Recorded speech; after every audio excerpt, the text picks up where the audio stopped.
Economic hardship is biting harder in Nigeria, and the situation may get tougher. A seasoned economist, Bismarck Rewane, has warned of imminent collapse of companies over Forex crisis and rising costs of power and fuel.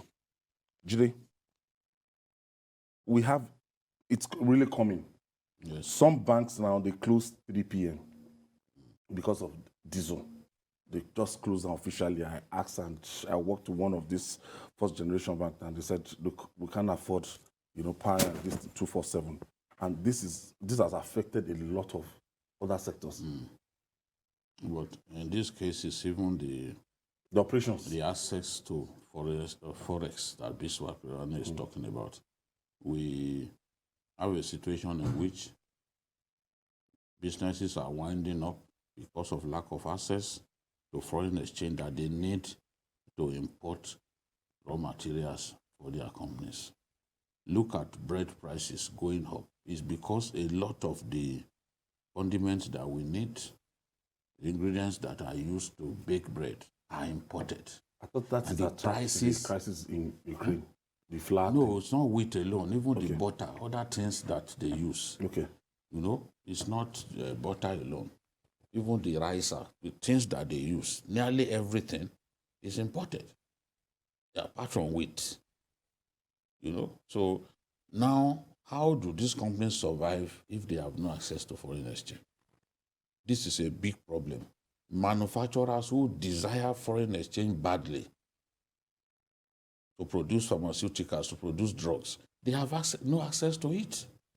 Whereas there are speculators, individuals who only need it to become billionaires, to become richer. Honestly. At the expense of all of us. And those ones will get it. People will go to the bank, they will be made to wait and wait and wait. Meanwhile, their partners abroad want to ship consignment to them. So for how long are they meant to wait? This is the reason many of them are now forced to go to the black market to source forex, because they can't wait. If they wait, it will hurt their businesses. It will put their businesses in jeopardy.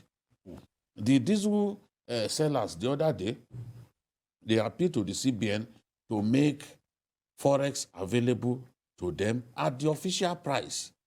That if they do that, they will be able to, to ensure that the price of diesel even comes down. But CBN has its issues. I saw a story yesterday in which the CBN was complaining that NNPC did not give it the dollar equivalent of what it made from crude oil sales. This is the first time I'm hearing this kind of thing. Because when you sell crude oil, it is denominated in a foreign currency. They pay you in dollars. So why would you give CBN naira?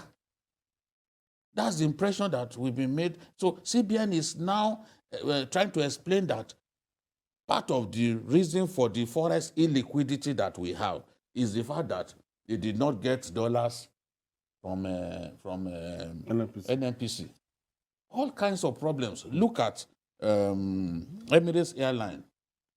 They complain that that Nigeria has refused to give them more than $80 million, being the sales that they recorded in Nigeria. They can't repatriate what they sold in Nigeria. They are not the only one. Many foreign companies, this is their biggest problem in our country.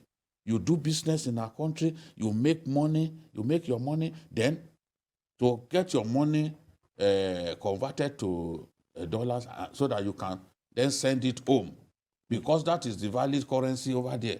It becomes a problem. So we know that we need to improve in the area of production, that if we improve in the area of production, we will make a lot more money. We will make a lot more foreign exchange. But my own issue is that our management of foreign currency is defective. We have not managed the foreign currency very well. That is why we have all these issues. And one of the things that, in my view, we need to do is to bridge the gap between the official and the unofficial market. Because I'm telling you, if you had $1 today, from the official quarters, you will be thinking of taking it to the unofficial market where you are going to make tons of cash. That's what is happening. So, Ken, this dollar issue is becoming a big embarrassment. Do you know if you travel a lot, as a citizen, if you want to go to, if you need BTA, you want to go to the bank, show them your visa, show them your this thing that, oh, you have everything, you just need $3,000 or $4,000. It's a big deal. Ayo, that is just one leg of it. If you go to the bank, they will say you should go online, fill the form, and you should wait. That, depending on how they'll be able to get, they will tell you. Before that, they will say, okay, be 2 weeks before you travel. But now, even within the 2 weeks, people pay or people ask for those foreign currencies and stay until the last day before they travel. They won't even get their travel. I know somebody that's in US presently that I spoke to yesterday applied for such. She did not get. She's in the US. Only from when she's there, they are now calling her, oh, where are you? She says she has traveled. Okay, pay it to my DOM account. There's no, we can't pay it to your DOM account. That is gone. We'll revert your money. That isn't one. Ayo. The finance minister came out a few days ago to talk about the problem we're having with the excess crude accounts. We had, as of 2015, we have close to about $2 billion in that account. As of this week, we just about 300. We have depleted. It was about 300 and something thousand. 300 and something thousand. That is what it has gotten to. Just eating deep into it. 300 and something thousand. And let me even shock you the more. A few days ago, I qualified as with the Chartered Institute of Arbitrators in UK. I'm supposed to pay my membership fee. It's just about 70-something pounds. Do you know that I couldn't make a payment? That payment with my card. No, I tried severally. You know what I'm talking about. I tried severally. All the banks. In fact, they started by saying your limit for 1 month is $100. $70. Now, $70. You're with your ATM. Not now. I have to beg somebody in the UK to help me to pay. That is how bad the situation is. And Jide is talking about the issue of Emirates yesterday. They came out with the statement yesterday. It is not becoming much difficult. And we have a central bank. They have reduced their flights to Nigeria. They moved from 11 to 7. And so many other countries will also do the same.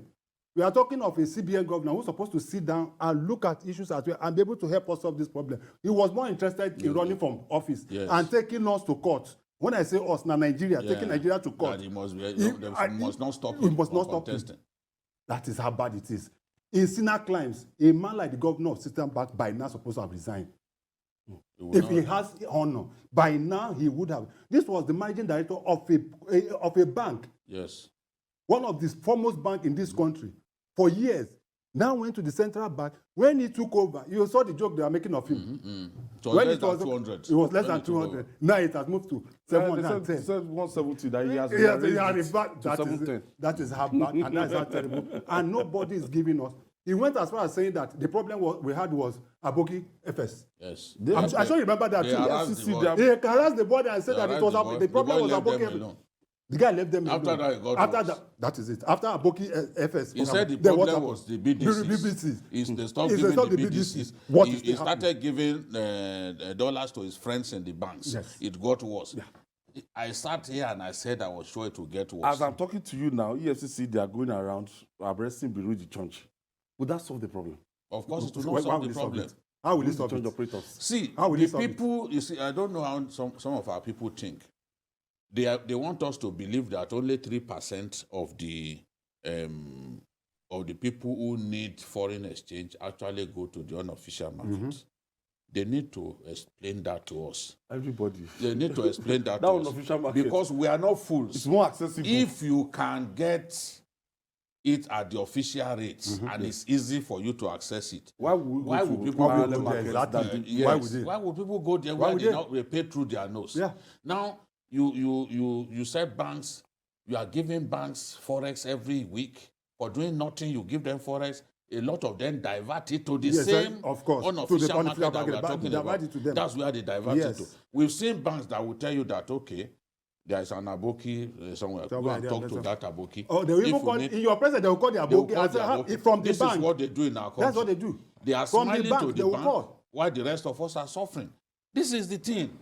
It has reached the point. I told people when we were arguing, people will say, is this reason? I said there are so many reasons. Yes. At the time I was arguing with some people on Facebook.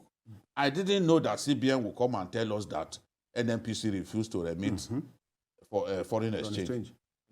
That is Nigeria's highest revenue earner.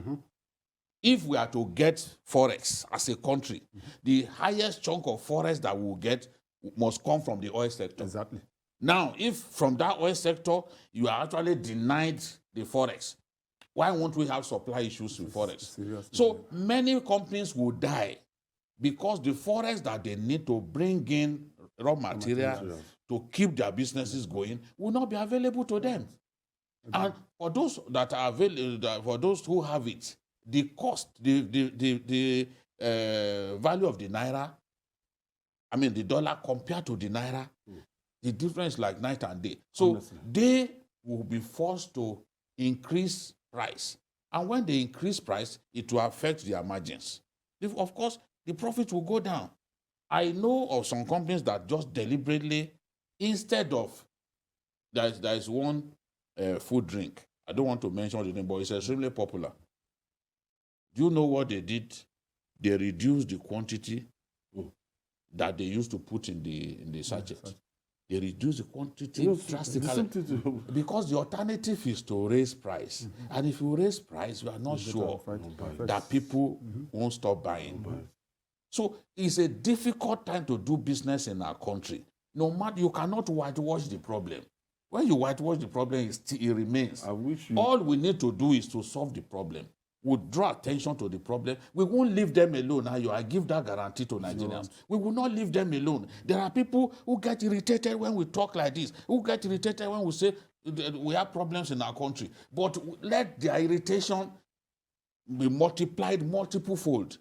As long as these problems remain and it's making life unbearable for Nigerians, we will talk about it. We'll talk about it. It's as if Nigeria is just doing Ben Johnson towards failed states. Because security, is nothing to write home about. Economy. Are you saying that doing Ben Johnson towards, or we're already in a failed state? What other indices do you need to know that this is a failed state? We're already failing. Ayon, first and foremost, the question I asked, we used to have a very strong economic team. Where are those guys? Where are those guys? No, they have a team. What is that economic team doing? What are they doing? Do they listen to them? Do they? Because I know some of the people on that team. This Bismarck Rewane is part of the yes. Dr. Doyin Salami. See, these are people that we've known over the years. There are some things that are happening that we know that those guys, if we truly know them, will not agree to. But you don't see them talking. So they see that they are no longer talking. Yes, they've all kept quiet because they make suggestions and nobody seems to be taking anything. And the Minister of Finance every day will come out to be telling us, even this happened. We are borrowing to pay salaries. We are not even. Do you know our budget deficit as it is as of today? Do you know how much we are using to service the debt, not even paying back the debt, servicing the debt itself? If we are not careful, we will eventually go and borrow to pay debt. To pay debt. That is because once your revenue, once your debt servicing outstrips your capacity to make revenue, at the point, it goes up to 90%. At the point, it goes up to 90%.